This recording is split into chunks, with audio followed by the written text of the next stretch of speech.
Okay, pakit na po tayo. So, ta na na na na na na na na na na na.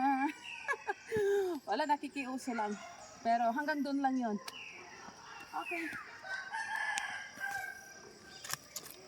Magano muna tayo. Kasi pagod na ako. As you can see guys, pawis na. Pawis na tayo mga ka-kernel. Ayan. Pawis na si Coach Nursey. Magmula pa dun sa baba. Inakit na namin hanggang dito sa bundok.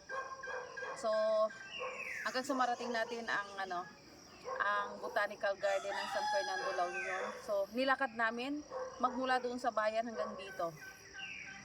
Muntik na akong hindi ang hirap ng pataas talaga. This is not my first time, pero pag matagal ka nang hindi ginagawa ito, ayan, maninibago ka talaga. Kasi ako, dancing, nagmumotor, walking, and lang, pero for a short distance lang. Pero ito kasi malayo, and siya talaga kasi guys, pataas. So, ngayon okay na naman ako, hindi na naman ako mapakali. Naghahanap na naman ng galaw-galaw. Okay? Ta na na na na na. Okay.